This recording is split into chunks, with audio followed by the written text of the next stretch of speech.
There's no such thing as being good or bad at yoga. Really, it's just more or less experience. So, by incorporating some sort of stretching or yoga practice a couple times a week can be really advantageous to your sport, whether it's wakeboarding, wake skating, snowboarding, or skateboarding. And today we'll be focusing on the stabilizing muscles of the feet and the ankles. We'll also be working on strengthening the quads and the calves to stabilize the knees. So hop on your mat and we'll get started. Find a comfortable seat, and that might be with your legs crossed or it might be with them extended. You could even lie on your back. So really anything goes. Just try to listen to your body here. There's really no right or wrong. We'll bring our hands to our heart and just take a moment to focus your energy and your attention on your body and on your breath. We'll make our way down to our back body here. And you might rock and roll a few times to massage your spine, but if that's not comfortable, don't do that. You can just come on down to your back. And then we'll place the feet on the mat, just about as wide as the mat, and we can reach the arms out wide into a T. If you're limited on space, just bend your elbows for cactus arms. We're going to let those legs sway gently from side to side, really releasing the lower back and also lengthening the front of the thighs. You might sway your head from side to side to release your cervical spine as well.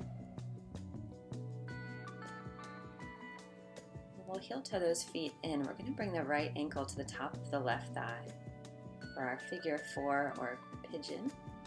We'll place the right hand against the thigh, gently push it away. And then we'll lift that left foot off the mat. We're going to keep that left knee bent.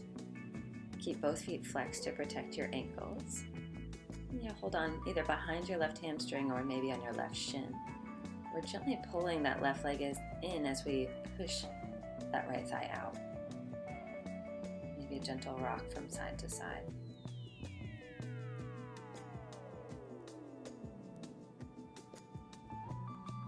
One more breath. Then pull your head up towards your shin, activating your core, lifting those shoulder blades off the mat, and then slowly lower your torso back down. From here, we're going to reach the arms out wide again, and we'll allow the legs to fall over to the left side of our mat. Creating a twist here, wringing out the organs and intensifying that stretch on the right leg. You can even take your left hand to your right knee and just gently pull it closer towards your body or towards the floor. Continue to breathe deeply into your right side.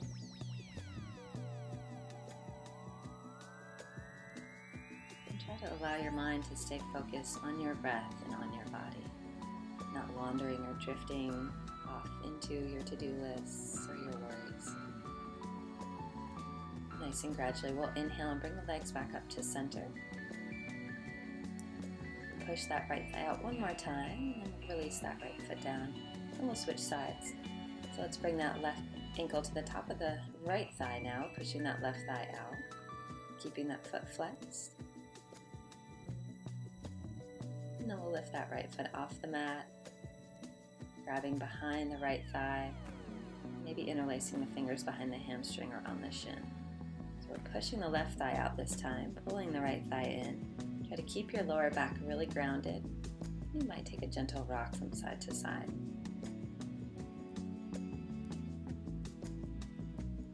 Notice any differences on this side. You can feel your head and torso up, just activating the core a little bit there, intensifying your stretch.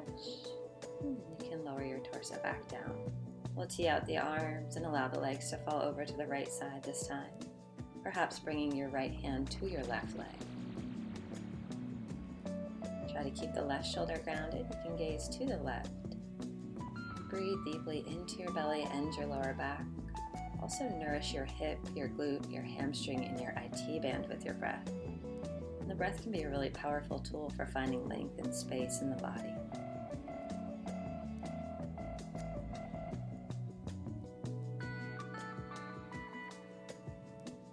Just breathing.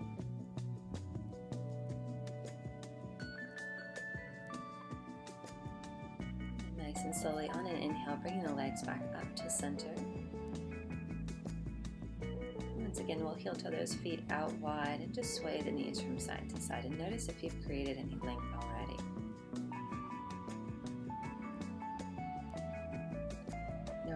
Hug the knees in towards the chest and begin to rock forward and back. Now if you can, we're going to rock all the way up to standing.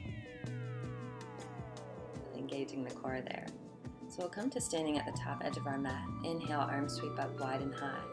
Exhale, forward fold, Uttanasana. Now always feel free to bring your blocks beneath your hands here. If it's too deep to fold, you can also put a deep bend in your knees as much as you need to accommodate the length of your hamstrings at the back of your thighs there. Inhale, half lift, engage your belly. Exhale as you fold. Maybe you cross your forearms and gently sway your torso from side to side. Really try to let your head be heavy here. So we're reversing the effects of gravity, creating space between the vertebrae, drawing the head down towards the earth. Inhale, half lift. Belly button to spine, flat back. Exhale as you fold. Inhale, arms sweep up wide and high. Palms touch. Exhale, hands to heart. Alright, from here, we're going to step that right foot back into our warrior one position. The right toes are angled out, not at 90 degrees, but maybe 30 to 40 degrees because we still want to be able to bring that right hip forward. Deep bend in the left knee so that the thigh is parallel to the floor. Knee stacks directly over the ankle and not past it. Arms up, and then hands come down to your hips. You can frame your foot with the blocks if you've got them handy. And we're going to straighten through that front knee as we fold the torso over that left leg, coming into our Parsvottanasana pyramid pose. And if you've got blocks or any sort of props, you can place them beneath your shoulders. Really draw that right hip forward as you pull the left hip back. And we're grounded through the feet, so if you feel that back heel lifting, just shorten up your stance a little bit. And this can be very intense, so you might want to keep your spine flat, parallel to the floor, or you might bow your head towards that left leg and use your breath to help you. From here, we're going to scoot that right foot back a little bit, lift the heel, and then we'll lower that back knee down, coming into our Anjaneyasana low lunge. Work forward and back a little bit, just getting into the pelvis, into the front of the right thigh, into the left hip as well. Really grounded through the left foot. Inhale, arms lift. You might be on the top of your back foot, or you might have your back toes tucked. It really just depends on what feels comfortable to that knee. You can bring your hands behind your back, lift your heart, lift your gaze, and then inhale, arms sweep up high. From here, we're going to come into our runner's lunge or half splits, Ardha Hanumanasana. So we're going to scoot that left forward just an inch or two, and then pull back with the pelvis so that we can straighten through that left leg. Hinge forward. So here you really want to think about pulling your left thigh back into your hip, and try to keep your right hip stacking over your right knee. So the left hip pulls back, the right hip pulls forward, the little left pinky toe is pulling back towards your left hip. Try not to lock out that left knee and reach your heart towards your left toes. Hinging forward with control, keep your shoulders back and down away from your ears. Maintain length in the neck. And we'll return a bend into that front knee. Lift the back knee momentarily, warrior three with that right leg lifted, and then Uttanasana, standing forward fold. Inhale, half lift, Ardha Uttanasana. Exhale, fold. Inhale, arms sweep out wide and high, the palms will touch. Exhale, Uttanasana, forward fold, deep bend in the knees. Inhale, half lift, and exhale to fold. Slowly round up your spine, rooting to rise. Arms lift, and exhale, release those arms down. We're going to come with that left foot back now, just taking our sequence to the opposite side.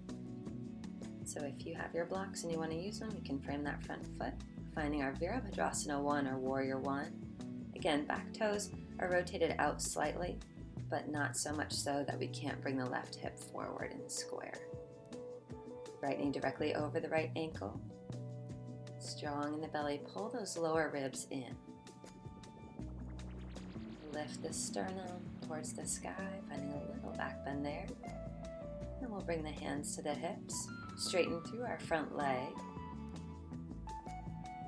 Keep that right knee soft though, never locked. And then fold forward for your pyramid pose or Parsvottanasana. Really think about pulling the left hip forward and the right hip back, and stay grounded through both soles. So really push into the pinky toe edge, the ball, and the heel of your back foot.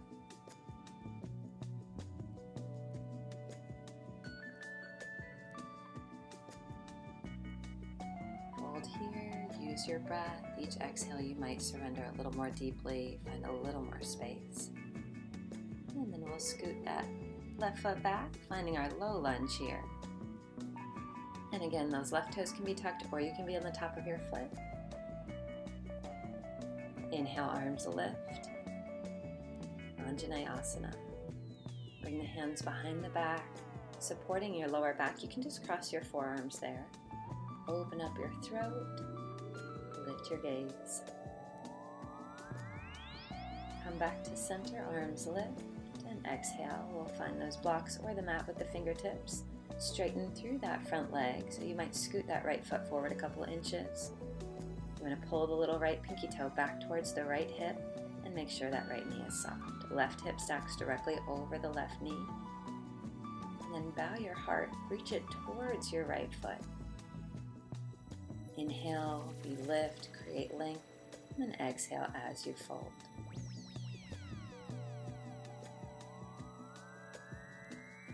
Kind of breezy out here today. This weather is bringing in warmer temperatures, so we're just finding our peace and our stillness despite the wind.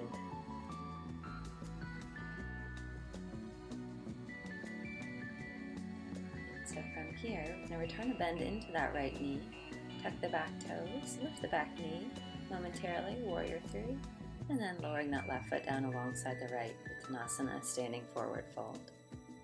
Inhale, half lift, flat spine, exhale to fold. Inhale, arms sweep out wide and high, palms touch, and exhale, hands come down. So now we're going to move into our Utkatasana, our chair pose. So start to bend into your knees deeply. You really want to make sure your knees don't track too far beyond your ankles, so make sure you can still see your toes past your knees. And then also a very important alignment factor is you don't want to overly arch your lower back. So really think about drawing those lower ribs in, belly button to spine. Press into the right foot, we'll lift the left knee, and we're going to extend it back. Warrior three, Virabhadrasana three. Want to keep those left toes pointing down, keep the right knee soft, not locked. Really push the floor away with that right foot. Now push the left foot back as if it's pressing into a wall. Inhale, come on up. Exhale, hands to heart as you sink back down into your chair pose, Utkatasana. Ground into the left foot this time. Check your spinal alignment, really engage your core, arms lift. Breathe. Adding the arms creates a little more of a challenge here. We'll lift that right leg, kick it back. Steady in the left leg, soften the knee if you need to. Right toes point directly down, so try not to let those right toes open to the right. Want to try to keep the hips closed and square. Really push that right foot back, push the mat away with your left foot. And inhale, come on up to stand. Exhale, hands to heart. Tadasana, mountain pose here.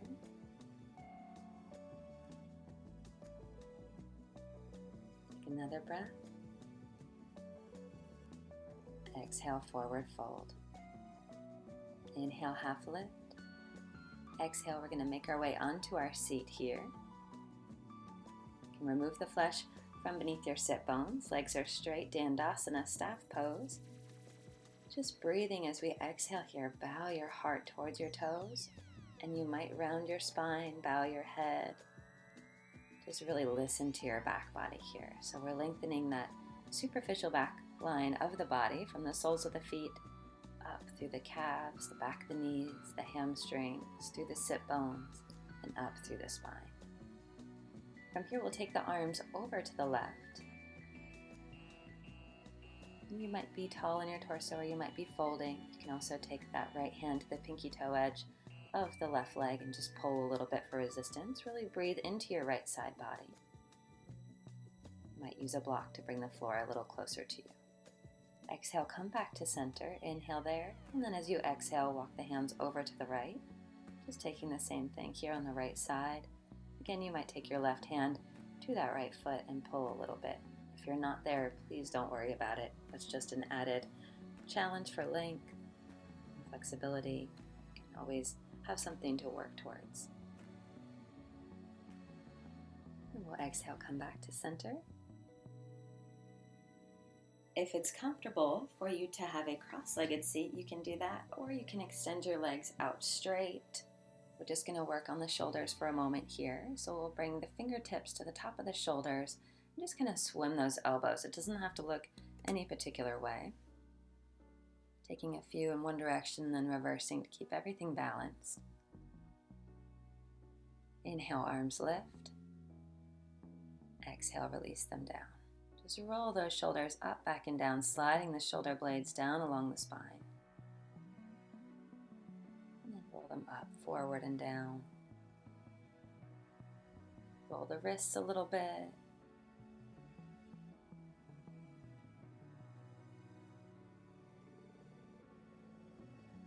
Maybe massaging your thumb and your wrists. Your opposite thumb, interlacing those fingers and just kneading out any kinks there, any tightness in the hands. We use our hands for virtually everything, so it's good to give them a little bit of love and appreciation, a little tenderness. Shake out those fingers. And just rolling out the neck here, bringing the gaze over the right shoulder, sweeping the chin across the chest, inhaling to lift over that left shoulder, and just moving gradually here from side to side.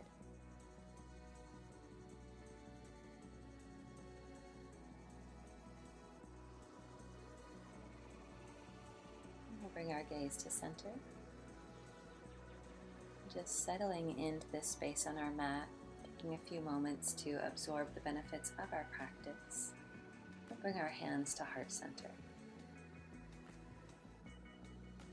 Breathing, feeling the flow of energy, and perhaps the subtle vibration of energy that we've created within ourselves.